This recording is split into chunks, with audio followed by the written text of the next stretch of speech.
hormatnya mempersilakan untuk pihak pembentang tadi berkongsi bersama dengan kita. InsyaAllah mudah-mudahan banyak memberikan manfaat kepada kita pada petang ini, insyaAllah. Falyatafadhal.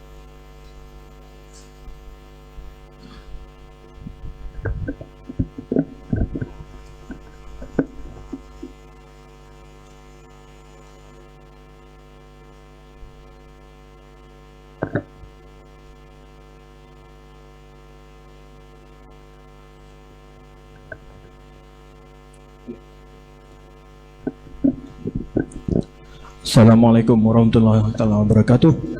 Rabbi shrah li sadri wa yassir li amri wahlul 'uqdatam min lisani yafqahu qawli. Yang dimati Tuan Pengerusi Majlis, para asatizah, alim ulama, guru-guru, saudara-saudara dan rakan-rakan yang ada pada hari ini, terima kasih. Nama saya Muhammad Aswan Nizami alias. Masa ada sejam untuk saya cramkan apa benda yang ada dalam presentation hari ini, taklimat hari ini. Yang 3 jam biasanya, sejam setengah kita cramkan jadi 1 jam sebab ada banyak perkara, tapi masa tak cukup. Saya harap yang mana adik-adik yang di belakang tu kita boleh rapat ke depan sebab kita pakai ni, kita pakai slide presentation. Dia ada dalam TV tu nanti. Minta tolong technical punya ni tukar ke slide punya ni. Jadi ada banyak benda yang kita nak present dalam presentation ni. Dia masalah dia tulisan dia kecil, dengan TV mungkin tak nampak nanti. Kalau kita boleh rapat, kita boleh tengok apa keadaannya. Okey, sebelum tu nama saya Nizam, asal daripada Pulau Pinang. Sebelum ni terlibat dalam gerakan NGO Islam, dan 5 tahun kebelakangan ni saya berkhidmat sebagai pengurus R&D di ISIM, termasuk jadi ketua pengarah kepada bahagian kajian strategik di ISIM, Institut Kajian Strategik Islam Malaysia, sebuah institut yang ditutup selepas kerajaan jatuh pada 2018.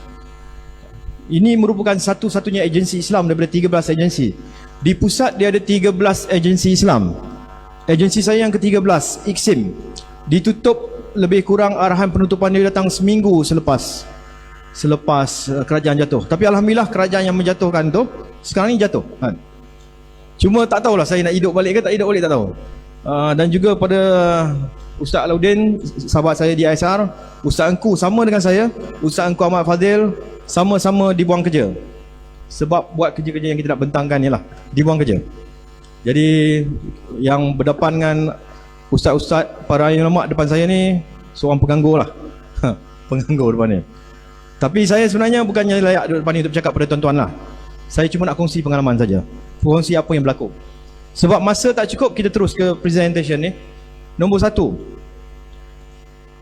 pada ketika hari ini, bukan setakat hari ini, dah lama, dekat 50 tahun, 40 tahun, mengikut berita yang dimuatkan dalam sebuah portal internet semalam, mereka mengatakan bahawa British telah buat kerja lebih kurang 40 tahun untuk pastikan kuasa dia bersambung kat sini. Tahun 2018 minta tolong pakai slide je, tak payah ambil muka saya, tak apa kan? Pakai slide je, terus direct. Okey. Pada tahun 2018, Ketua Perisikan Israel, Danny Yatom, dia mengeluarkan satu kenyataan. Dia mengatakan bahawa Israel tidak boleh membuat kerja-kerja perisikan secara jelas dan aktif di negara Malaysia. Dia kata kerana apa? Kerana jauh daripada tempat dia, dan kalau dia masuk campur kat tempat ni, dia akan timbul macam-macam hal. Jadi Israel dia minta supaya Amerika, kerajaan Amerika, pemerintah Amerika masuk ke Malaysia, buat kerja-kerja perisikan dengan laju, dengan tersusun, untuk pastikan agenda mereka mengawal Malaysia ni ikut kata dan kehendak mereka berjalan. Ini dalam berita tu, dimuatkan dalam Free Malaysia Today. Pada waktu tu juga, tahun 2018, pihak pemerintah Amerika melalui ejen perisikan dia, CIA, mengeluarkan satu iklan mencari ejen-ejen perisik berbahasa Melayu. yang bercakap bahasa Melayu, fasih bahasa Melayu. Seboleh-bolehnya ejen-ejen ni bergerak dalam gerakan Islam, bergerak dalam sekolah-sekolah pondok, bergerak dalam gerakan-gerakan NGO Islam. Supaya apa? Supaya setiap apa yang kita buat, kita rancang, kita susun, mereka tahu dan mereka boleh buat tindakan-tindakan menggagalkan perkara tersebut. Hari ini Alhamdulillah, saya tengok bila ada istimewa pondok macam ni, sebenarnya ini antara perkara-perkara yang diorang sangat-sangat takut. Sebab kebangkitan Islam tidak pernah bangkit. Di Malaysia ni tak bangkit lama dah. Kebangkitan Islam kat Malaysia tak pernah bangkit sebenarnya. Selepas daripada merdeka tu, dia belajar ada, sekolah ada, kebangkitan tu tak ada. Kerana apa? Kerana ulama-ulama tak sertai kebangkitan tu lagi. Ini yang kita nak seru, ini yang kita nak ajak, ini yang kita nak bawa sekali supaya kita sama-sama dapat fikir. Generasi ulama yang baru lahir ni, generasi ulama yang ada pada ketika ni, kita nak bersama-sama, kita bergerak bersama-sama, membuat satu pemikiran yang sama secara strategik untuk atasi masalah-masalah ni. Ini pada 2018, mereka menjadi ejen Perisik Bahasa Melayu. Daripada 2015 sampai 2020, Amerika dah belanja lebih 300 bilion ringgit, bilion dolar, 300 bilion dolar untuk buat kerja-kerja perisikan dekat satu dunia, terutama Malaysia. Kenapa dia target dekat sini? Kenapa dia sasarkan negara Malaysia ni? Kerana pada tahun 2004, pihak tentera udara Amerika mengarahkan satu jabatan strategik dia untuk membuat satu kajian macam mana Amerika nak bergerak di dalam negara-negara Islam, macam mana Amerika nak masuk dalam negara Islam dan mengawal negara tu. Kajian tu dibuat pada 2004, diterbitkan oleh RAND Corporation. Ini kertas kajian dia. Apa dia kata? Tentera udara Amerika bagi arahan buat kajian ni dengan 3 fokus utama. Nombor 1, kenal pasti dekat semua negara Islam yang ada kat dunia ni apa bentuk ideologi dan mazhab-mazhab yang ada kat situ. Selepas tahu apa mazhab yang ada kat situ, apa pegangan yang ada kat situ, kaji rekahan dia. Kumpulan mana yang bergaduh dengan kumpulan mana? Kumpulan A bergaduh dengan kumpulan B. Pastikan kita tahu. Bila dia tahu benda tu, dia akan pastikan kumpulan satu lagi, dia akan bagi duit, bagi bantuan strategik, bagi bantuan teknikal, dia latih, dia bawa pergi ke Amerika, buat dan sebagainya, balik ke negara ni balik, bergaduh, hancur, kesatuan Islam hancur. Itu dalam kajian dia. Dan dia suruh buat perancangan jangka panjang macam mana nak hancurkan kesatuan orang Islam dekat semua negara Islam. Dalam kertas yang sama, dia mengatakan bahawa orang-orang Arab ni, orang Arab yang ada dekat dunia ni, orang Islam, orang Arab ni cuma 20% saja dia kata. Dia kata jangan pedulilah tentang orang Arab ni. Kebangkitan takkan berlaku di tanah Arab, dia kata. Takkan berlaku di Timur Tengah. Ini kertas kajian daripada pihak Amerika sendiri. Bila pagi tadi Ustaz Muqtar Senik, Batu Ustaz Nik Amar pun tadi dia ada cakap tadi bahawa semua bangsa dalam dunia dah diberi pilihan, diberi peluang untuk memimpin Islam di peringkat dunia tu. Bangsa Kurdis dah, bangsa Arab dah, bangsa-bangsa lain dah, cuma bangsa Melayu belum lagi.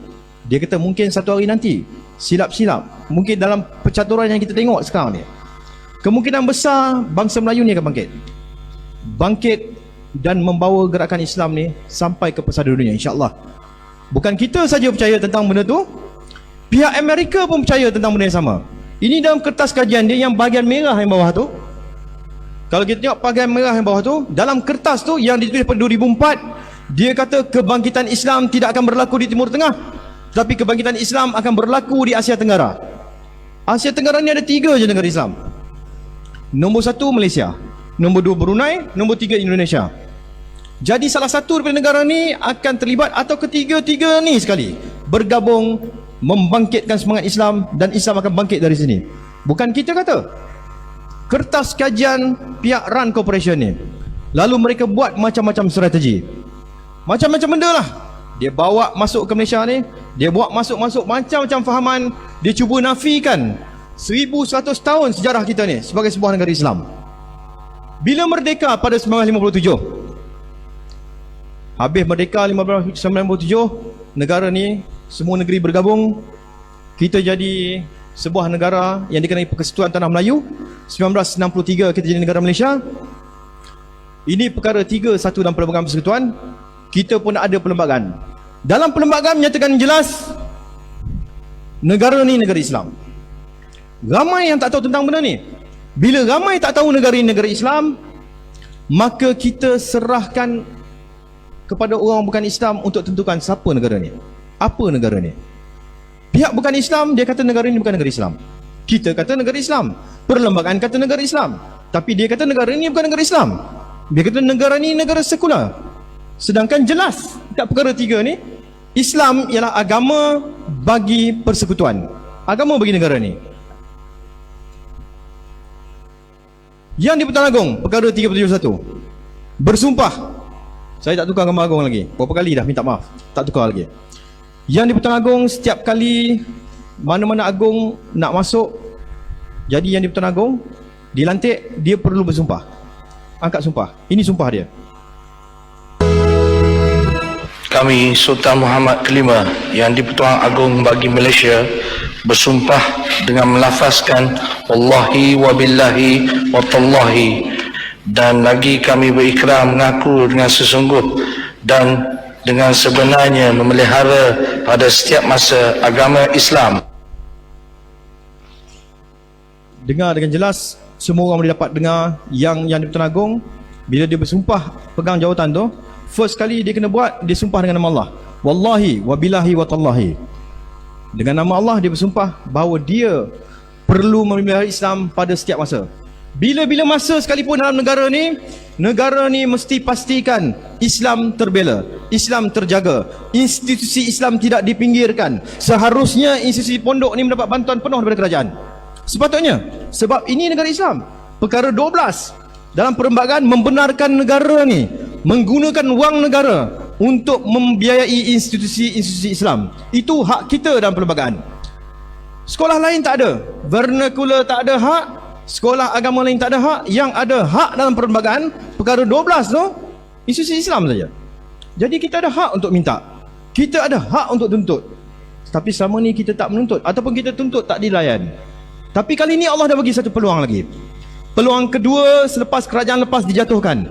Dah jatuh tertiarap sampai melampau-lampau puak bukan Islam ni. Menghina Nabi, buat macam-macam hal, meruntuhkan institusi-institusi Islam. Satu persatu kuasa yang ada pada tangan orang Islam, kuasa ekonomi, diruntuhkan satu persatu. Tapi Allah dah bagi peluang kedua kepada kita. Kalau kita ulangi kesilapan yang lampau lagi, kita masih membiarkan institusi Islam ni terpinggir, isu umat Islam terpinggir, maka tak tahulah berapa kali Allah nak bagi peluang. Kalau jatuh sekali lagi habis kita. Di Suruhanjaya Pilihan Raya, sebelum kerajaan jatuh baru ni, mereka telah mencadangkan 15 cadangan reformasi sistem pilihan raya yang dia nak buat tak lama lagi. Tak silap saya dalam bulan 8 atau bulan 9 dia akan bentang. 15 cadangan. Cadangan tu kalau dibuat, dilaksanakan, sistem pilihan raya yang ada dekat Malaysia ni akan berubah. Dan orang Melayu Islam tak akan dapat negara ni sampai bila. Kalau benda tu berjalan 4-5 bulan lagi saja. Alhamdulillah benda tu berjaya dihalang. Warga Cina dibenarkan masuk negara ni sampai 3-4 tahun. Nak buat apa? Visa ada sampai 3-4 tahun. Mana ada visa sampai macam tu? Dan benda-benda tu sedang dirancang, dilaksanakan. Alhamdulillah Allah bantu lagi. Bila masuk COVID-19, tu satu rahmat terselindung. Walau tu pun penyakit, tetapi dengan benda macam tu terhalanglah kemasukan-kemasukan yang ramai tu. Kita tak nampak kerja-kerja Allah ni. Allah bantu kita. Doa para ulama kita tak tahu siapa punya doa makbul sampai terbalik kerajaan tu. Jadi kita terus berdoa, terus bercakap dan sebagainya. Masalah dia bila negara ni negara Islam, ada pihak-pihak yang cuba bawa masuk macam saya cerita tadi tu. Bila kerajaan Amerika disuruh kaji fahaman-fahaman yang ada, banyak fahaman yang ada. Ini fahaman-fahaman pelik yang mereka sedang sokong oleh pihak Amerika. Fahaman Syiah masuk, fahaman pelampau evangelis, pelampau Kristian masuk, fahaman LGBT masuk, fahaman pluralisme agama. Semua ni ada. Dibiayai, dibantu dan dibenarkan bergerak. Fahaman-fahaman ni. Ini jumlah kumpulan-kumpulan mereka yang ada dekat Malaysia ni. Lebih kurang 2,000 NGO. 1,000 kita sempat kaji. Semasa saya di IKSIM dulu, kita sempat kaji lebih kurang 1,000 NGO yang bergerak untuk melanggar kita sebagai umat Islam kat sini. 1,000 yang sempat dikaji. Ada lagi 1,000 tak sempat sebab kena pecat, kena buang kerja. Mereka bergerak dengan duit yang banyak, dengan kesatuan yang jelas, dengan susunan gerak kerja yang strategik, kerjasama dan sebagainya untuk melanggar kita. Ini jumlah dia. Warna-warna NGO tu melambangkan ideologi dia. Dan mereka juga bawa fahaman-fahaman menafikan negara-negara Islam. Katalah negara ni sekular, ini hakim Melayu Islam. Dia mengatakan negara ni bukan negara Islam, negara sekular. Hakim Islam. Yang ni kita tahulah, dia memang dia kata sekular pun. Ada juga kata bukan negara Islam, bukan negara sekular, negara ni campuran kedua-duanya, hybrid. Ada juga kata negara ni ialah negara sekular tapi Islam. Macam orang ni Lim Teck Gee ni. Ciri negara sekular Islam, tuan-tuan boleh tengok dalam ni lah. Kalau nak pergi baca dalam ni satu persatu panjang, balik rumah ada masa sempat baca. Antara ciri dia, negara ni dia iktiraf Islam, duduk negara ni, tapi Islam macam mana yang dia mau. Dia ada 4 ciri dalam ni.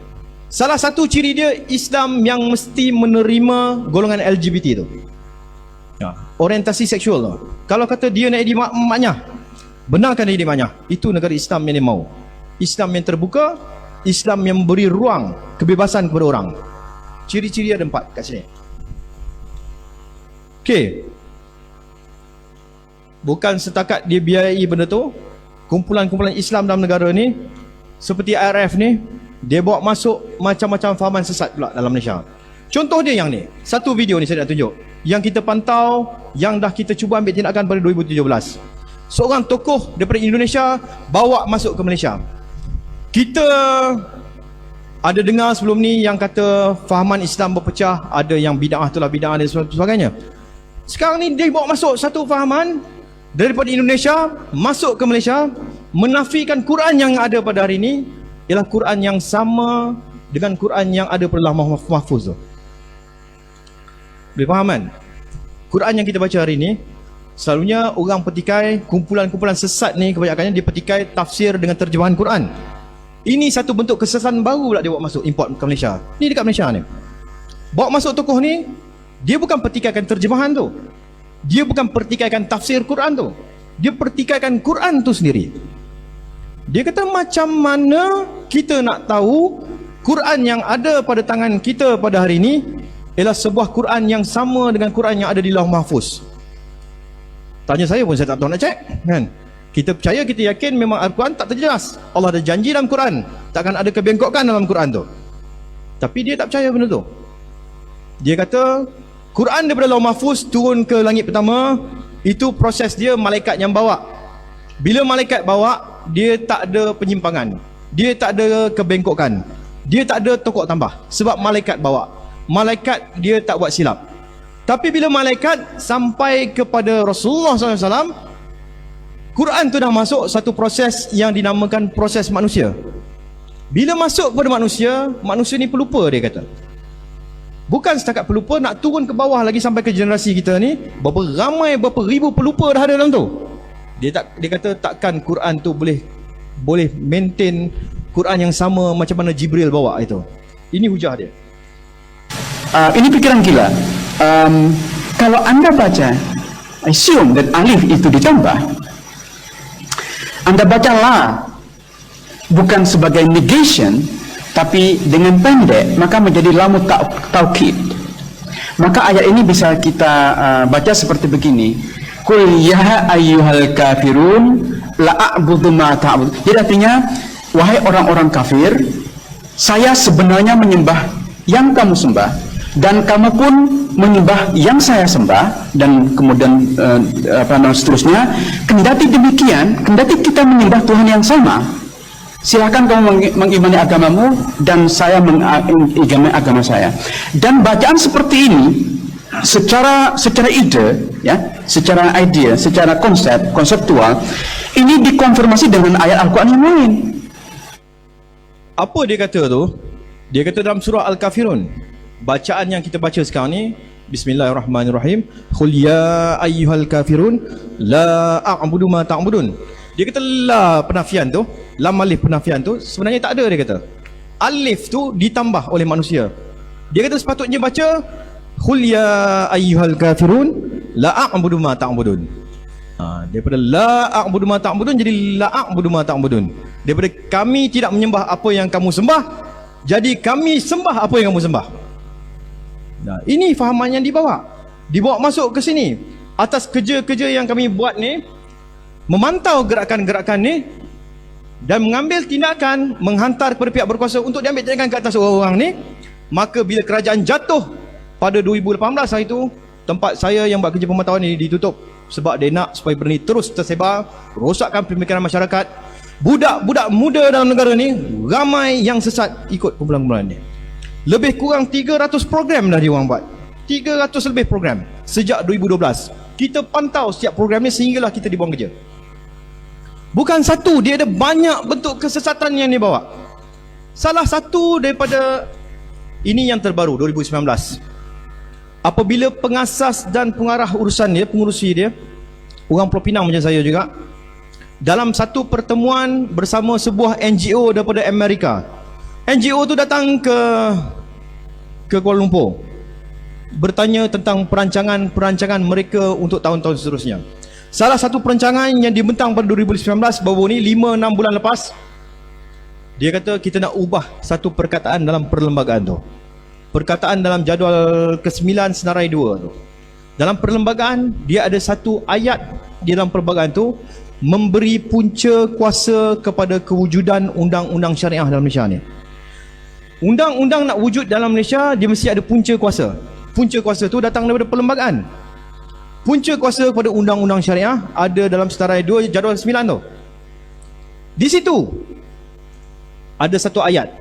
Dia nak ubah ayat tu. Kalau berjaya ubah ayat tu, ini semasa mereka pegang kerajaan. NGO ni memberi cadangan semasa mereka pegang kerajaan. Kalau ubah ayat tu dalam perlembagaan, secara automatik diluluskan dalam perlembagaan pada waktu tu, dalam parlimen waktu tu, parlimen lulus saja, maka dalam satu saat selepas parlimen luluskan perubahan perkataan tu, seluruh sistem syariah yang ada dalam Malaysia ni runtuh pada ketika itu juga. Jabatan Kehakiman Syariah runtuh, hakim-hakim syariah runtuh, sistem hukum syariah runtuh. Kita tak payah bercakap tentang undang-undang hudud, kita tak payah bercakap tentang undang-undang Islam, sebab semua tu dah tak ada dah, punca kuasa tu hilang dengan satu saat tu je. Dan ini perancangan yang dibentang. Mereka nak hapuskan terus undang-undang syariah daripada muka bumi ni, muka bumi Malaysia ni. Bukan satu, malah sebelum ni pada 2009 Sister in Islam menulis sepucuk surat kepada Perdana Menteri Malaysia. Pada waktu tu Pak Lah dia gunakan dasar terbuka waktu tu. Masa zaman dia lah banyak benda-benda pelik ni masuk, sebab dia guna dasar terbuka, dengar, bagi pandangan dan sebagainya. Maka datanglah puak-puak ni menulis surat. Menulis surat terbuka. Apa yang dia cakap dalam tu? Hantar kepada Perdana Menteri, mendesak. Dia kata apa? Dalam jangka panjang, saya terjemah tu salah. Dalam jangka panjang, kami mendesak kerajaan untuk melakukan satu proses semakan semula terhadap semua undang-undang syariah yang ada dekat Malaysia ni, dengan pandangan supaya undang-undang ni dicabut satu persatu sehingga tinggal cuma undang-undang sivil saja. Dia ulang sekali lagi kenyataan ni pada 2016 dalam tulisan dia dalam The Star, bulan Januari tak silap saya. Dia ulang, dia kata kalau boleh negara ni nak buat apa saja dalam negara ni, nak buat apa saja polisi dalam negara ni, tolonglah jangan rujuk kepada Islam. Sikit-sikit nak kena rujuk Islam, sikit-sikit nak rujuk Islam tu, Islam ni. Dia kata tak payah rujuk dah. Ini kenyataan yang keluar daripada orang Islam bernama Islam sendiri. Baru-baru ni mereka menyaman kerajaan negeri Selangor. Menyaman, bukan kerajaan negeri Selangor, menyaman MAIS, Majlis Agama Islam Negeri Selangor, atas alasan dia nak saman pasal pentadbiran Islam Negeri Selangor, Mahkamah Persekutuan tu, untuk Seksyen 66 ni, ini pentadbiran Islam Selangor. Ini satu lagi percubaan. Bukan setakat kumpulan tu. Tadi kumpulan wanita Islam, saman kerajaan untuk runtuhkan sistem syariah tu. Ini kumpulan maknyah. Maknyah ni kumpulan Pondai lah sini. Sini sebut Pondai lah. Kalau kampung saya Ponen, Penang, sebut Pondai. Sini sebut Pondai, tak silap saya. Maknyah kan. Okay. Maknyah ni kena tangkap di Negeri Sembilan. Kesalahan dia lelaki, pakai baju perempuan, pakai kebaya lah, pakai baju perempuan tu, pergi ke satu tempat dan mereka kena tangkap. Ikut Undang-Undang Syariah Negeri Sembilan, Seksyen 66 juga. Seksyen 66 Enakmen Jenayah Syariah Negeri Sembilan, siapa saja lelaki yang pakai macam perempuan, dia boleh kena tangkap dan dihukum. Maka maknyah tu kena tangkap. Tak sempat kita hukum dia dalam mahkamah, apa dia buat? Kita tangkap maknyah tu, kita nak pergi charge dia dalam mahkamah. Last kali yang pergi tangkap tu masuk mahkamah. Kita yang tangkap dia, kita kena charge dalam mahkamah. Dia saman kita. Ketua Pendakwa Syar'i Negeri Sembilan diheret masuk mahkamah. Pejabat Agama Negeri Sembilan diheret masuk mahkamah. Kerajaan Negeri Sembilan diheret masuk mahkamah. Kerana apa? Kumpulan maknyah ni saman mereka sebab menghalang mereka pakai baju perempuan tu. Dia kata undang-undang apa ni, dia kata ini undang-undang yang menindas hak asasi dia sebagai manusia untuk pakai pakaian wanita tu. Saman masuk mahkamah tinggi, kita menang. Tapi maknyah-maknyah ni tak puas hati. Dia kata apa? Itu ayat dia, saya baca sebab kecil sangat tu nak baca pun. Dia bantah keputusan hakim tu. Dia kata apa? Kami terkejut dengan keputusan hakim kerana beliau terlalu banyak merujuk teks-teks Islam dalam tu, dan mereka tak puas hati. Dia kata jangan rujuk teks Islam dalam tu, tak mau. Dia pergi merayu dekat mahkamah rayuan. Masa merayu kat mahkamah rayuan tu, mahkamah tinggi kita menang. Pergi mahkamah rayuan, dia menang. Hakim yang buat keputusan tu hakim Islam. Hakim nama tu Hysyamuddin Yunus, Muhammad Hysyamuddin Yunus yang awal tadi tu. Dia kata apa? Undang-undang Seksyen 66 Enakmen Jenayah Syariah Negeri Sembilan tu ialah sebuah seksyen undang-undang yang tak selari dengan perlembagaan, kerana ia melanggar hak asasi golongan macam ni untuk pakai sebagai wanita. Maka dia bagi kemenangan pada puak-puak tu. Masa dia orang menang tu, itu gambar dekat situ kalau kita tengok, yang menjerit-jerit menang tu semua tu, itu semua maknyah tu, yang perempuan tu. Bukan lelaki tu, bukan perempuan betul, maknyah. Dia menang, dia terkejut. Dia menang, kita pun terkejut. Dua-dua terkejut. Dia terkejut, dia menang, kita terkejut, kita kata. Tapi merayu peringkat Mahkamah Persekutuan, alhamdulillah kita menang balik kes tu. Ini semasa mereka dekat Mahkamah Persekutuan. Kalau tengok dia orang,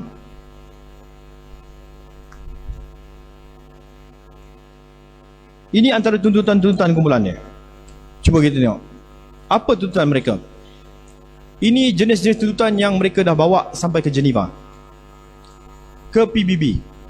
Banyak benda. 2009, 2013, 2016, 2018 di bawah Komando. Ini kumpulan hak asasi wanita tuntut beberapa perkara, bawa sampai ke kerajaan kita dan pergi ke Geneva, PBB. Ini tuntutan kumpulan LGBT. Yang bertatu tu tak apa, tu lelaki tu, bukan perempuan. Kan? Tu aurat lelaki tu. Tu lelaki. Dia maknyah.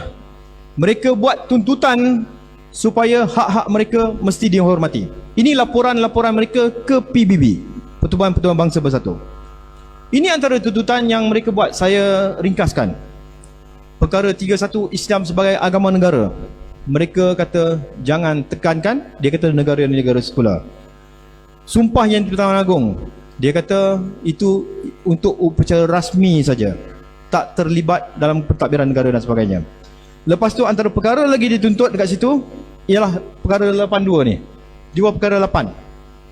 Apa golongan perempuan ni, wanita ni, dan apa golongan maknyah ni minta sampai ke PBB tu. Nombor 1 dia kata minta haramkan poligami. Kahwin 2, 3, 4 tak boleh. Dia minta batalkan benda tu. Jangan benarkan. Itu dituntut sampai PBB. Nombor 2 dia minta supaya dia, para wanita Islam, diberikan hak untuk menceraikan suami dia. Hak untuk talak suami. Itu bahaya tu. Kalau kata telefon tak angkat pun silap-silap tarak 40 kan. Kalau kata bagi hak macam tu, bahaya. Dia minta hak tu. Satu lagi dia minta supaya bab khitan ni, khitan kat atas wanita ni mesti diharamkan. Dia kata ini mencederakan tubuh para wanita. Haramkan. Siapa yang buat tindakan ni mesti kena tangkap dan dihukum sebagai penjenayah. Sebab apa? Mencederakan tubuh anak-anak dia. Itu cadangan-cadangan dia orang. Nombor 4, dia minta supaya dia ada hakim-hakim wanita untuk keluarkan fatwa. Nombor 5, dia minta hukum faraid diubah. Kalau lelaki dapat 2, perempuan dapat 2. Lelaki dapat 4, perempuan dapat 4. Itu dia minta supaya sama rata. Hukum faraid ubah. Bab hadanah, jaga anak dan sebagainya. Lepas tu bab kesaksian wanita. Satu saksi lelaki sama dengan satu saksi wanita. Dia tak 1-2, dia minta 1-1. Sama rata dia nak. Lepas tu isu wali nikah. Isu wali ni sampai ke tahap apa dia minta? Dia minta supaya siapa-siapa saja wanita Islam belum kahwin ke, janda ke, anak dara ke, kalau dia pergi belajar dekat IPTA, dekat universiti, pergi kerja dekat mana-mana, dia berkawan dengan mana-mana lelaki dan dia rasa dia nak kahwin dengan lelaki tu, dia tak perlu balik minta izin pada bapa dia. Sebab dia kata kita nak buang bab keizinan wali ni. Tak ada lagi. Dia nak buang bab wali ni, buang terus. Boleh bernikah atas kehendak sendiri. Sebab dia kata wanita sudah ada kemampuan untuk berfikir bagi diri mereka sendiri. Tak payah minta izin wali. Anak-anak kita nak kahwin, dia punya suka, tak payah bagi tahu kita. Ini antara benda yang dia orang minta dalam tuntutan tu. Bab diskriminasi terhadap golongan LGBT pun dia orang minta juga. Ini saya di UIA pada 2017. Bila bentang, bayangkan di UIA ni, Universiti Islam Antarabangsa Malaysia, saya bentang satu kertas kerja dekat dewan tu, semua pelajar Islam. Background pelajaran daripada bidang pondok, sekolah agama dan sebagainya. Kertas kerja yang saya bentang di UIA pada hari tu ialah tajuk Gerakan LGBT. Tengah-tengah bentang ada 4 orang ni, budak student UIA juga. Dia kata apa? Dia angkat tangan tengah saya present. Dia kata, Cik Nizam, boleh saya tanya soalan? Saya kata, tanyalah soalan. Budak perempuan yang pakai tudung tu, yang hujung tu, hujung sekali, pakai tudung dalam kotak kuning tu, dia tanya soalan apa? Cik Nizam, apa masalah orang Islam ni dengan LGBT macam kami ni? Boleh faham soalan tu kan? Faham kan? Apa masalah orang Islam dengan golongan LGBT macam kami ni?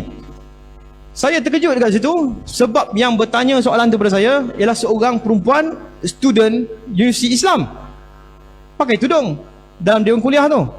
Soalan dia macam tu. Bertembunglah dalam tu 4 orang ni. Jadi sesi pembentangan jadi sesi debat pula. Itu tanya ni, itu tanya tu, itu tanya ni, itu tanya tu. 300 orang dalam dewan. Semua background pendidikan agama. Ramai daripada pondok, ramai daripada tahfiz, ramai daripada sekolah agama. Saya buka ruang kepada kumpulan ni, kepada kumpulan student Melayu Islam datang bidang pengajian agama untuk menjawab kumpulan ni. Seorang pun tak berani jawab. Seorang pun tak berani cakap tidak, tak betul, salah, hukum dia macam ni. Tak ada. Saya nampak kita dah bermasalah dah dekat sini. Sebab yang sepatutnya mempertahankan Islam ialah generasi anak-anak muda yang belajar agama, yang akan keluar tak lama lagi daripada IPT ni. Tapi kalau dia diam, kalau dia senyap, kebenaran ada dengan diri dia, kebenaran itu tak dikeluarkan, maka kebatilan itulah akan menguasai ruang kat luar tu. Dan itulah yang berlaku pada hari ini. Itulah yang berlaku pada hari ini. Semalam saya bawa kereta, saya dengar radio BFM. Salah seorang pada tu ialah salah seorang tokoh, nama dia Dr. Narimah. Dia cerita tentang bagaimana mereka cuba memperkenalkan subjek pendidikan seks dekat sekolah. Dia cerita macam mana seorang Ustaz Jakim tegur dia. Ustaz Jakim tegur dia, dia kata nak buat pendidikan seks boleh dekat sekolah, tetapi saya nak Dr. Narimah masukkan satu perkataan ni. Dia kata perkataan ni bermaksud, dia kata masukkan ayat ni, dan pastikan juga anak-anak kita tidak mendekati zina dalam pendidikan tu. Jangan berzina dan jangan dekati zina. Lepas tu dijawab oleh perempuan ni, dia kata, okey ustaz orang yang pandai. Ustaz nak kata benda ni, tolong ustaz senaraikan kepada saya satu persatu apa bentuk perbuatan mendekati zina atau apa dia. Saya nak ustaz senaraikan satu persatu kepada saya, baru saya nak masukkan. Apakah saya sekarang ni, dia cakap tu, ini dalam interview radio semalam. Dia kata, apakah saya yang tak pakai tudung ni pun mendekati zina juga? Saya nak ustaz jawab benda tu. Bila perempuan ni tanya bertubi-tubi kepada ustaz yang ada tanggungjawab untuk tegur pasukan ni, ustaz tu terkedu, ustaz tu terdiam. Jawapan ustaz tu kata, you ni pandai sangat lah, susah I nak jawab dengan you pandai sangat, tak apalah jadi macam tu. Lalu dilanggar terus, dia nak buat juga benda tu. Sebab apa? Sebab orang kita, orang Islam kita yang pegang amanah untuk menjaga Islam dekat situ, yang sepatutnya jadi medan paling hadapan dan paling belakang tu, tak berani nyatakan pendirian dia dengan tegas, tak berani mengatakan tidak, dan cepat benar mengalah. Itu masalah kita kat luar. Penyakit banyak kat luar sebab kita tak buat kerja. Kita ditindas dalam satu pertemuan yang kita buat. Saksi ada Ustaz Alauddin ada dekat sini, saksi dia. Dalam berapa grup yang penggerak agama ni. Bila kita seru supaya ustaz-ustaz kita bangkit, kita seru supaya golongan agama bangkit menentang benda-benda macam ni, memperbetulkan benda ni, tiba-tiba ada satu soalan kat belakang pula. Dia kata, kalau kami bangkit, kalau saya bangkit, kalau saya tegur benda ni, tauliah mengajar saya kena tarik macam mana? Itu soalan dia kat saya. Saya kata, malulah. Zaman sahabat Nabi bukan tauliah, dia korbankan diri, dia korbankan nyawa, kena pulau, macam-macam kena pada dia orang. Tak takut apa pun, nyawa hilang pun tak apa. Ini pasal tauliah saja. Pasal kena tarik tauliah, diam. Macam mana kita nak pastikan Islam ni bangkit kalau kata kita diam? Jadi kita kena bersuara. Ini antara perkara-perkara dekat IPTA lah yang berlaku. Di IPTA makin lama makin banyak. Ini di Universiti Sains Islam Malaysia, pengasas kepada sebuah pertubuhan bernama KMU, Komuniti Muslim Universal, membawa fahaman bahawa golongan LGBT itu boleh diamalkan. Pelajar Universiti Sains Islam, dia orang ditubuhkan pada 2015. Pengasas pada kumpulan tu duduk di Amerika, orang Melayu juga perempuan ni. Aniza Noviak ni perempuan Melayu, orang Islam. Dia bawa fahaman Islam yang lain pada kita ni. Dia kata dalam Islam dia ialah Islam yang pentingkan hubungan cinta, kasih sayang dan sebagainya. Nak bercinta macam mana pun kita tak halang dalam Islam saja ni. Lelaki sama lelaki boleh bercinta, perempuan sama perempuan boleh bercinta. Kalau perempuan dengan perempuan nak bercinta dan nak kahwin tapi tak ada siapa nak kahwinkan dia, dia kata datang tempat dia. Dia boleh jadi wali nikah, dia boleh jadi tok kadi. Bukan setakat tok kadi, mazhab yang dipegang ni, dia boleh tok imam, tok Bilal, tok Siak, semua dia. Boleh tengok yang bawah tu, gambar yang bawah sekali tu. Bila yang jadi imam tu seorang perempuan, belakang makmum dia seorang lelaki. Ini tokoh pemikir yang dia orang ikut. Aminah Wadud ni bekas pensyarah UIA dulu, kontraknya tak disambung. Bawa fahaman macam ni. Dia boleh jadi imam, perempuan boleh jadi imam, lelaki boleh jadi imam. Lelaki boleh jadi Bilal, perempuan boleh jadi Bilal. Sama rata. Fahaman-fahaman yang sedang dikembangkan. Ini kekuatan jaringan mereka. Mereka bukan secara individu. Mereka ni bukan kecil-kecil anak. Mereka ni dapat support, sokongan daripada pihak-pihak luar negeri. Presiden Amerika ketika turun ke Malaysia pada 2014, Presiden Obama, lepas jumpa menteri kita, lepas jumpa orang-orang bisnes kita, dia buat pertemuan dengan kumpulan-kumpulan ni. Boleh tengok seorang-seorang kat situ, orang-orang yang sama. Termasuk yang mencadangkan supaya hukum syariah itu dihapuskan. Termasuk padri yang menyaman kerajaan untuk benarkan orang Kristian guna kalimah Allah untuk rujuk Tuhan anak bapa dia tu. Termasuk golongan yang kata golongan LGBT ni boleh diamalkan. Ini 2014. 2015 Presiden Amerika turun ke Malaysia lagi. Jumpa dengan orang-orang yang lebih kurang sama. Siapa yang dijumpa ni ialah orang-orang yang sedang bercakap sekarang ni untuk menafikan bahawa kerajaan yang baru tertubuh dalam seminggu dua ni, dia kata ini kerajaan pintu belakang lah, kerajaan apa semua. Orang-orang tu muka-muka yang sama yang berjumpa dengan Amerika tu. Di situ. Ini pertemuan mereka dengan Presiden Obama. Di bawah tu boleh nampak. Ini semua muka-muka orang yang sedang bersuara pada minggu ni. Kata kami akan memastikan bahawa kerajaan ini tak akan kekal. Kerajaan yang dibuat ni kerajaan tak sah, tidak bermoral dan sebagainya. Semua tu ayat keluar daripada orang-orang ni.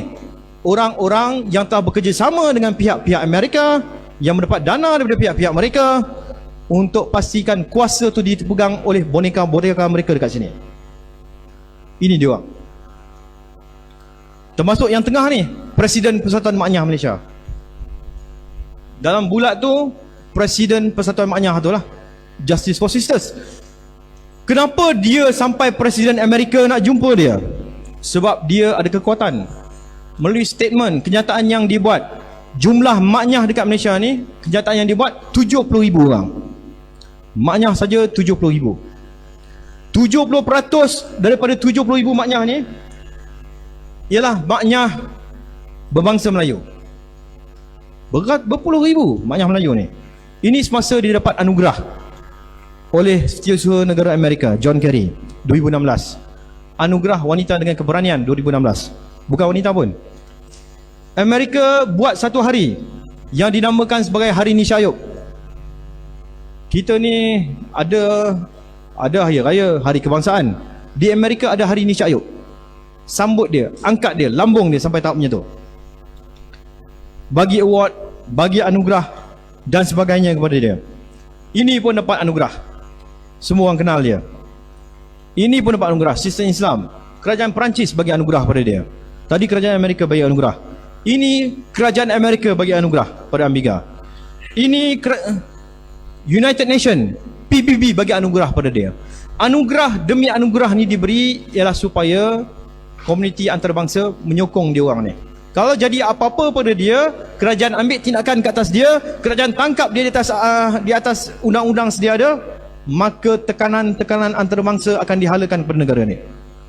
Siapa yang nak backup negara ni? Siapa yang nak bantu bersuara untuk negara kalau kata bukan kita? Kita nak buat benda yang baik. Bila buat benda baik, menghalang benda-benda buruk, maka kita kena tindakan dan tekanan daripada puak-puak ni. Cynthia Gabriel, dia kata nak panggil saya ni agensi air pun tak apa. Award lagi, anugerah lagi, dapat anugerah lagi. Masalah dia sekarang itu generasi lepas. Generasi liberal lepas tu, mereka ni dia bukan background agama kebanyakannya, background pendidikan sekular.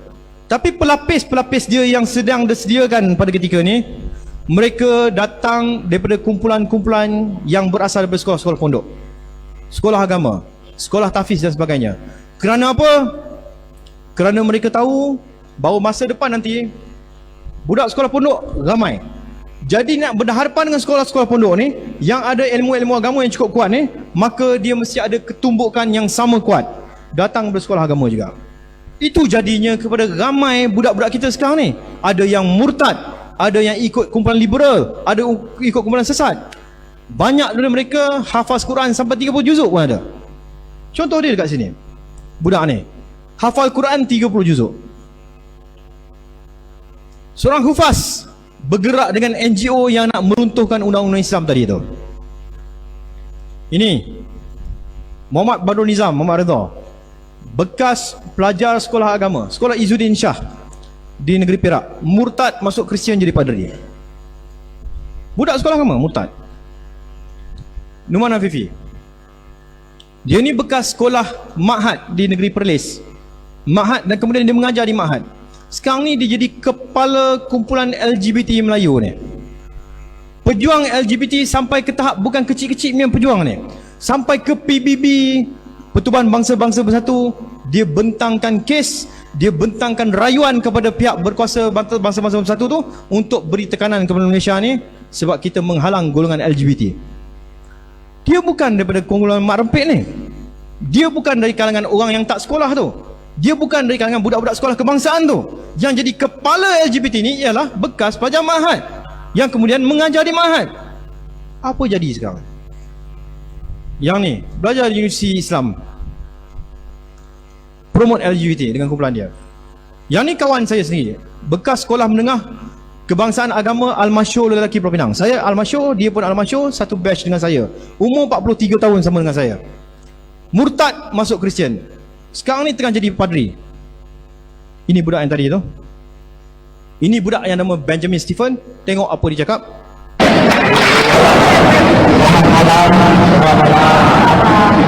Assalamualaikum.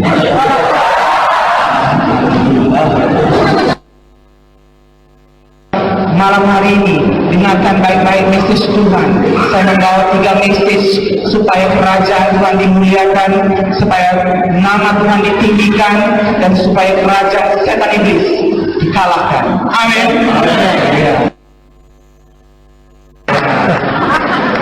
Jadi saya dari suku M, suku yang paling sensitif, ya. Dan sekarang puji Tuhan, tiada yang mustahil bagi tangan Tuhan. Orang M juga mampu dipanggil Tuhan. Dan sekarang puji Tuhan, di Johor saja lebih daripada atau hampir kepada 10.000 jiwa M sudah diselamatkan.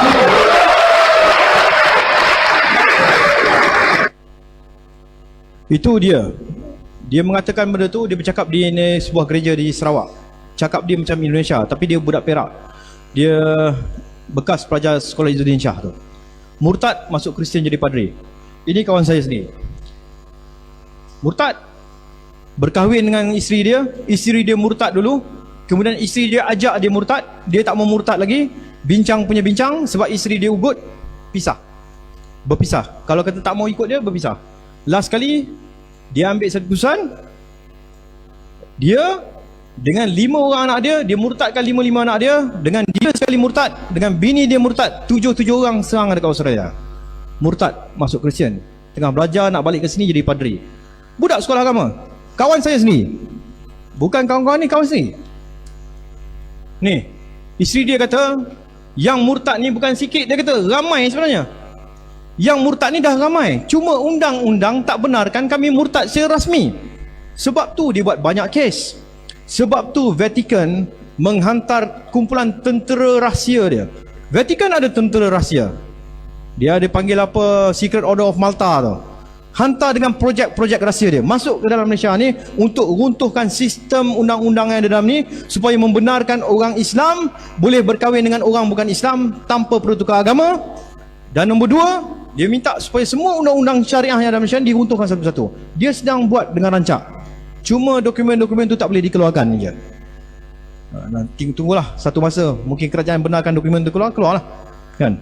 Benda-benda macam tu. Dan dia kata ramai orang Melayu, orang Islam ni yang murtad, mereka pergi mengaji macam kita, pergi semayang macam kita, pergi solat macam kita, pakai macam kita dan sebagainya. Ini contohnya. Dia telah menjadi pengikut Isa alaihissalam selama lebih dari setahun. Setelah keputusannya untuk mengikuti Isa al-Masih, keluarga dan teman-temannya memperhatikan bahwa Ahmad telah menjadi orang baik. Dia menjadi seseorang yang lebih mengasihi dan bertanggung jawab, dan lebih setia berdoa, dan menceritakan imannya dalam Al-Masih kepada istri bersama anaknya. Mereka berkumpul bersama sebagai keluarga untuk belajar kitab suci Injil dan berdoa. Seperti Ahmad, banyak dari mereka memulainya dengan kumpulan keluarga bersama-sama istri dan anak-anak, bahkan sahabat-sahabatnya. Gaya dia gaya orang Islam. Cara dia mengaji macam mengaji orang Islam. Pakai dia macam orang Islam. Dia amin doa pun macam orang Islam, tapi dalam hati dia sembah Jesus Christ. Dia tak sembah Islam. Kumpulan ni ramai. Dekat Malaysia ni ramai. Tahun 1989 satu kumpulan kena tangkap. Kerajaan keluar kertas putih cerita tentang perjalanan kumpulan ni. Kertas putih tu tajuk dia saya tak ingat. Kertas tahun 1988 tu. Kerajaan keluarkan bentang nama dia, Joshua Jamaluddin. 2-3 orang. Mereka buat kerja-kerja mendakwah Kristian tu kat rumah. Pakai macam kita, macam ustaz, ajar macam ajar mengaji, buat usrah kat rumah, orang datang ajar Kristian, masuk Kristian ramai. Kena tangkap kumpulan tu. Dan kumpulan tu bukan sikit, ramai. Ini antara padri-padri Melayu yang memurtadkan budak Melayu. Setiap kali dia murtadkan budak Melayu, dia masuk dalam Facebook dia. Hari ni dia murtadkan ni, budak ni bekas kelasi kapal. Murtad masuk rumah dia, murtad sebab kahwin dengan kawan dengan seorang perempuan Kristian dia. Lepas tu dia murtadkan budak ni lagi, masuk dalam Facebook dia. Murtadkan budak ni sebab dia sakit kaki, pergi rumah Joshua Helmi ni, Joshua tu doa, kaki dia sembuh. Doa orang macam ni dia cepat makbul. Sebab ni istidraj je, dia punya dia. Dan kaki sembuh je murtad budak ni. Dah boleh berjalan. Padri ni hilang, dengan isteri dia hilang, tak tahu ke mana. Wallahualam, apa jadi pun tak tahu. Jadi kes besar ni. Ini antara aktiviti dia orang. Bila tadi Benjamin Stephen, dia kata dekat Johor saja sebelum murtad. Ini salah satu program kat Johor yang dia orang cuba buat. Tadi waya,是神在对中后在说话。神定要做一件你跟我都没有看过的事情，让我能够继续能够在这个城市里面追赶仇敌。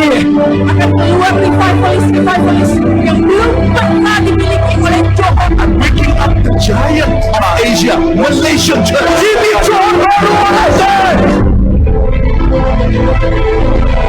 主的灵在我身上，我要使瞎眼的看见，瘸腿的行走，我要使被掳的释放，受压制的得自由。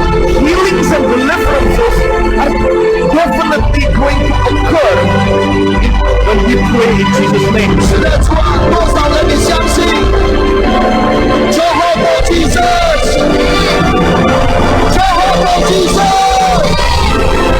Jehovah Jesus.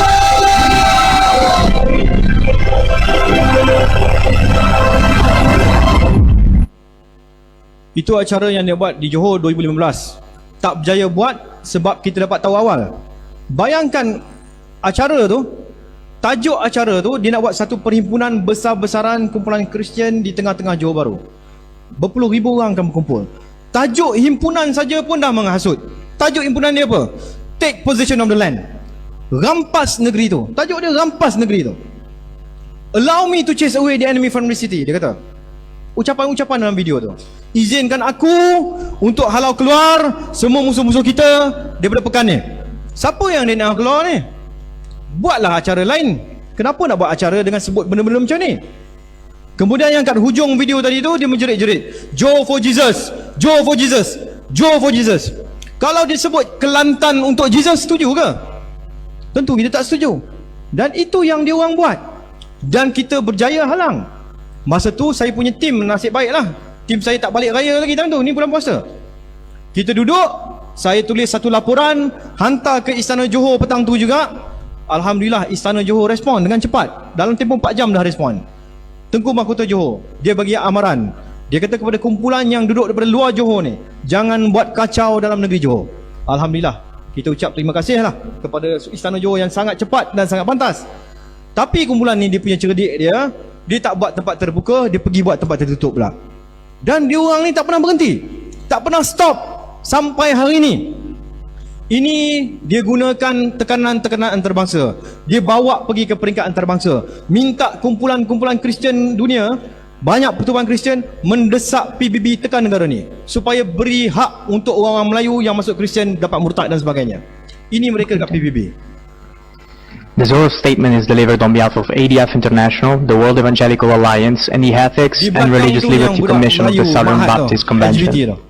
Mr. President, we know with deep regret the rejection by the government of Malaysia of 9 out of a total of 10 recommendations addressing the deteriorating situation of freedom of religion or belief in the country. Okay, itu kumpulan Kristian. Di belakang tu kumpulan LGBT. Dua-dua tu pergi ke PBB, desak supaya PBB tekan kita. Ini antara laporan-laporan kumpulan Kristian dunia tekan dan dia orang minta tuntutannya. Beberapa perkara dalam perlembagaan dia minta supaya diubah dan sebagainya. Setengah-setengah undang-undang dia minta ditukar dan sebagainya. Ini perkara yang tuan-tuan sendiri boleh baca dalam laporan-laporan yang tersedia dalam internet tu. Pada 12 Februari 2018, selepas satu pembentangan yang dibuat oleh bekas bos saya di Putrajaya, kita bentang pasal isu keganasan. Tapi semua orang nak hala keganasan ni kepada ISIS. Semua nak halang keganasan ni kepada kumpulan-kumpulan yang dia kata ni kumpulan radikal Islam. Tapi kita ambil keputusan untuk buat satu pembentangan menceritakan asal usul kenapa kumpulan ni muncul. Dan kita kata kumpulan-kumpulan ni muncul di Iraq, di Syria kerana kebangkitan kumpulan-kumpulan pelampau evangelis di Amerika sendiri. Bila kita bentang benda tu dekat Putrajaya, kedutaan Amerika dia rasa benda tu dia tak puas hati. Dia jemput, nak datang ke office, kita tak nak jumpa dia dekat office. Kita pergi jumpa dekat salah satu tempat kedai makan di Putrajaya.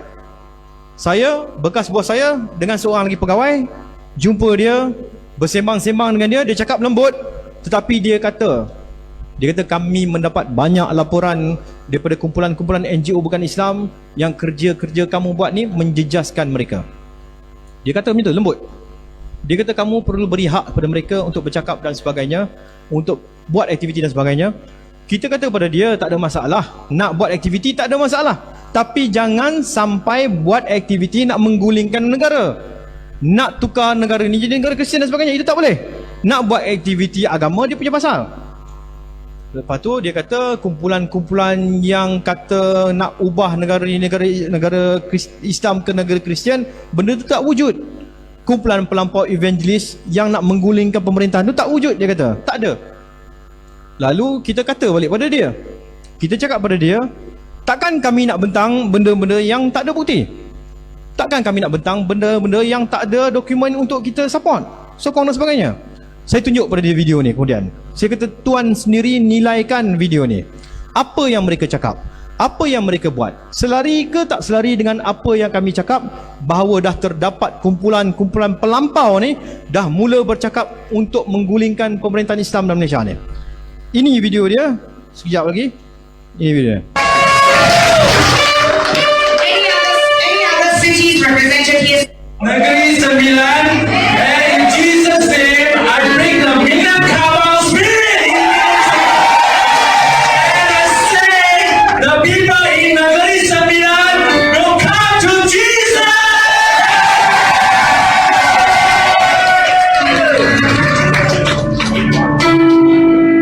I need your hands. We raise our hand. Because when we raise the hand, we're going to win the war. The war has started. And now I represent Johor. Johor is joining the army of God. And Johor is going to rise up. And we're going to fight. And we're going to win. And Jesus is going to join. And Jesus is our King, our Lord. And we're going to fight until the end. Until Malaysia, we win. We win.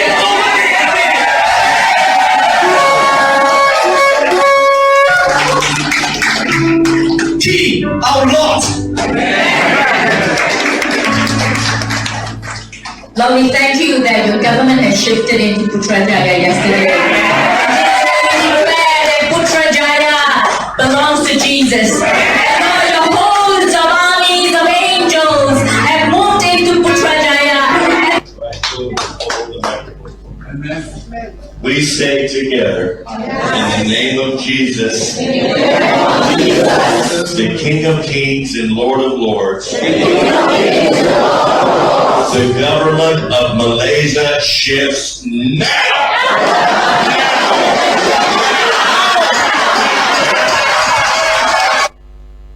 Okey, video tu dibuat di Sabah. Mereka kumpulan-kumpulan daripada negeri-negeri, daripada Pulau Pinang, daripada Johor, daripada Negeri Sembilan. Kumpulan-kumpulan negeri ni berkumpul untuk buat satu upacara angkat sumpah. Bai'ah dengan ketua dia. Ketua dia siapa? Yang ni. Yang datang untuk berbai'ah dengan siapa? Penasihat agama kepada Presiden Trump. Turun Malaysia pergi Sabah, buat upacara bai'ah. Bai'ah untuk apa? Untuk pastikan setiap satu negeri ni meruntuhkan pemerintahan Islam dan negeri masing-masing. Runtuh ganti dengan Jesus. Runtuh ganti dengan Jesus sampai ke tahap macam mana? Sampai ke tahap Malaysia tu sendiri akan berubah menjadi sebuah negeri Kristian. Kita tunjuk kepada dia. Kita tunjuk kepada pegawai kedutaan Amerika tu. Kita tanya kepada dia, okey, tengok video ni, apa you kata sekarang? Kalau you nak kata benda ni mengamalkan agama dengan aman damai, itu tidak. Ini tahap nak meruntuhkan negara. Ini melanggar undang-undang yang ada. Ini melanggar batasan-batasan dan perlembagaan persekutuan tu. Tak boleh. Dia diam, dia gelak. Dia gelak, dia kata, saya minta maaf, benda-benda macam ni saya tak tahu. Saya kata, takkan you tak tahu kan? You Amerika, you CIA, you mesti tahu ini penasihat agama Presiden Trump. Penasihat agama Presiden Amerika datang menghasut dalam negara kita ni. Menghasut untuk menggulingkan pemerintahan Islam dalam negara ni. Takkan you tak tahu? Jadi bila kami cakap benda tu, benda ni sangat-sangat bahaya. Ini satu. Ini kumpulan pelampau evangelis. Ada banyak kumpulan lagi yang tengah bergerak. Sasaran dia tahun 2030 Malaysia ni akan menjadi sebuah republik sekular tak lama lagi. Kita dah buat macam-macam benda. Kita dah pergi jumpa polis. Kita dah bentang kepada pasukan perisikan tentera. Kita dah bentang kepada MEIO, Perisikan Malaysia tu. Kita dah bentang kepada menteri. Kita dah bentang kepada menteri kabinet. Kita dah bentang kepada agensi-agensi strategik. Laporan-laporan polis kita dah buat semuanya. Tetapi pada waktu tu, dalam kerajaan lepas yang jatuh sebelum ni, tindakan tak diambil. Kerana apa? Alasan yang selalu diberikan kepada kita pada waktu tu ialah sabar sekejap, tunggu sekejap, pilihan raya dah dekat, tak boleh nak buat benda ni, nanti orang Kristian marah, nanti puak-puak liberal ni marah, orang tak mau undi kita dan sebagainya. Jatuh negara. Ni Allah dah bagi peluang kedua. Allah dah bagi peluang kedua, takkan kita nak buat silap yang sama lagi. Jadi kita kena susun betul-betul. Tapi masalahnya pula dengan golongan-golongan politik ni ialah mereka ni bergerak di atas undi. Mereka ni bergerak di atas suara rakyat yang ramai. Kalau tak ada suara yang bersuara tentang benda-benda macam ni, maka dia tak nak bergerak. Kerana itulah kita nak supaya semua orang kita bercakap tentang benda ni. Minta bagi desakan. Kalau kata semua orang Islam, 16 juta orang Islam dalam negara ni, kata 3 juta orang saja bersuara, pasti dia akan ambil tindakan. Sebab politik ni dia bergerak atas nombor. Lagi ramai, lagi dia takut untuk bertindak. Jadi kita kena bersuara, kita kena bercakap, kita kena berusaha, kita kena susun strategi dan sebagainya. Alhamdulillah, bila ada istimak pondok macam ni dan ada sidang selepas ni, sidang pleno tu, mungkin kita boleh bincang apa bentuk-bentuk perkara yang kita boleh buat, jalan, bergerak dan sebagainya, untuk kita pastikan nasib umat Islam dekat negara ni terbela.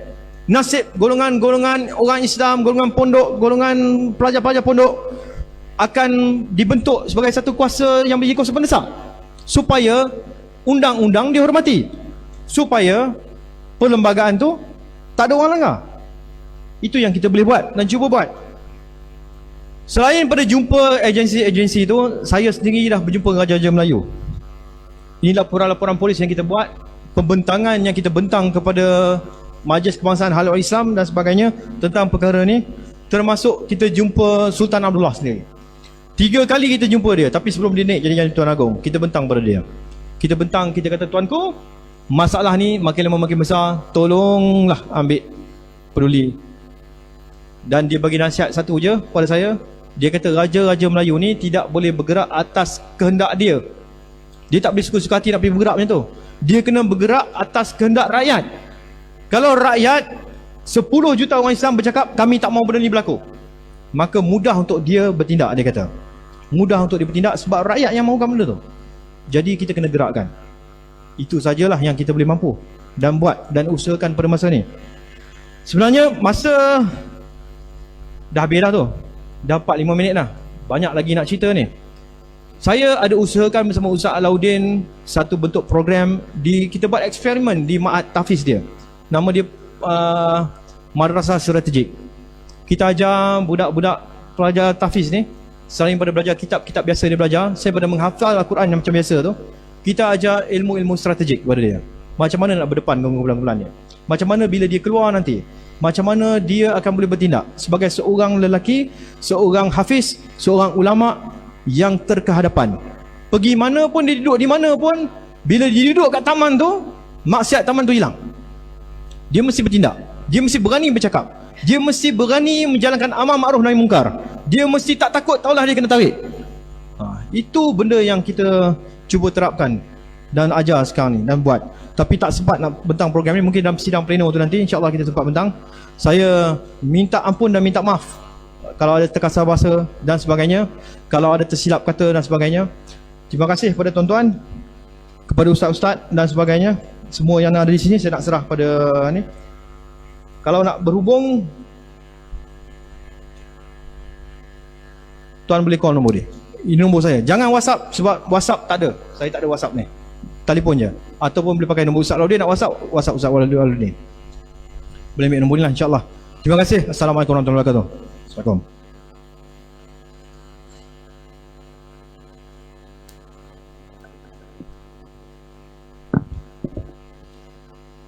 Jadi alhamdulillah, terima kasih kita ucapkan kepada yang berbahagia kita sebut Ustaz Muhammad Aswanizam bin Alias yang telah pun berkongsi dengan kita tentang perkara-perkara yang berlaku pada hari ini, yang mana alhamdulillah kita bersyukur kepada Allah SWT, mereka tidak dapat meneruskan kerajaan mereka, dan kerajaan mereka diruntuhkan sendiri oleh kerajaan mereka, ketua mereka, dan mereka dapat bertapak hanya 21 bulan. Jadi jangan kita menganggap perkara ini satu perkara yang remeh bagi kita, kerana serangan-serangan ini dilakukan begitu tersusun. Sebagaimana yang kita telah dengar ucapan pada awal tadi berkenaan dengan sejarah di tanah Melayu, yang mana kita ini setelah jatuhnya kerajaan Empayar Kesultanan Melayu Melaka pada tahun 1511, sehinggalah kita merdeka pada tahun 1957, maka kita telah dijajah selama 446 tahun. Ya, 446 tahun kita pernah dijajah oleh Portugis, pernah dijajah oleh Belanda, lebih kurang Portugis dan Belanda 130 tahun. Kita pernah dijajah oleh kerajaan British, dan kita pernah dijajah oleh kerajaan Siam selama 88 tahun, dan kita pernah dijajah oleh kerajaan Jepun selama 3 tahun, dan kita juga pernah dijajah selama 14 hari oleh Parti Komunis Melaya, sehinggalah kita merdeka pada tahun 1957. Dan kita melihatlah perkembangan-perkembangan itu berlaku, dan alhamdulillah kita bersyukur kepada Allah SWT. Dan arti kata pada hari ini, dulu kita sebagai pembangkang, tetapi pada hari ini kita sebahagian daripada kerajaan. Maka bagaimanakah kita nak menggunakan apa yang disebutkan sebagai kuasa politik untuk kita memelihara Islam ini, agar Islam ini didaulatkan sebagaimana yang dikehendaki oleh Allah Subhanahu wa taala. Dan terima kasih waktu yang diberikan kepada ustaz kita tadi. Saya beri dalam 1 jam, dan beliau minta tadi lebih kurang 1 jam setengah sebenarnya, untuk banyak lagi maklumat-maklumat yang beliau nak kongsikan kepada kita. Dan insya-Allah kita sebagai pelajar-pelajar agama ini, kita kena ingat Allah SWT sebut bahawa walan tarda ankal yahud walan nasara hatta tattabi'a millatahum. Sesungguhnya orang Yahudi ini mereka tidak akan redha sama sekali. Dan kita sebagai umat Islam ini, dan banyak strategi yang mereka lakukan ialah dari segi ketenteraan, dan juga dari segi bukan ketenteraan yang sempat saya catatkan di sini. Ancaman-ancaman ini termasuklah ancaman ideologi, ancaman politik, sosial budaya, ancaman dalam bidang teknologi, informasi, dan juga keselamatan umum. Jadi insya-Allah mudah-mudahan perkara ini kita ambil serius sebagai seorang pelajar. Kita usaha untuk kita bersama-sama, di samping kita mempelajari kitab tadi sebagaimana disebut, kita juga perlu didedahkan kepada sains politik ataupun siasah syara'iyah, dan juga bagaimana strategi-strategi tadi yang dilakukan oleh musuh supaya kita dapat pelihara di kita sebagaimana yang dikatakan oleh Allah SWT, ku anfusakum wa ahlikum narah. Jadi insya-Allah terima kasih sekali lagi bagi pihak majlis pengajaran istimewa Pondok Malaysia ini, kerana kita dapat berkongsi bersama dengan pengarah strategik, iaitulah Al-Ihsan Research Center, dan beliau banyak pengalaman-pengalaman secara amali tadi berdepan dengan golongan-golongan yang telah pun didedahkan tadi kepada kita. Jadi insya-Allah selepas daripada tamatnya pembentangan ini, kita akan ada lagi satu sesi, ya, iaitulah di antara sesi pleno yang akan diadakan, saya rasa selepas solat asar. Nantilah tengok jawatan kuasa urustia nanti akan maklumkan. Jadi sekadar itu kita ucapkan ribuan terima kasih sekali lagi. Mudah-mudahan maklumat yang sebegini dapat kita terima lagi daripada masa ke semasa sebagai garis panduan kepada kita bahawa kita jangan ingat iblis itu duduk diam, tetapi iblis itu juga dia bekerja 24 jam untuk menyelewengkan kita daripada mentaati Allah Subhanahu wa taala. Jadi sekarang itu saya bagi pihak pengurusi majlis pembentangan kertas kerja yang kedua ini memohon kemaafan sekiranya ada kekurangan, dan saya pun tengok skrin tadi pun tak lalu halus.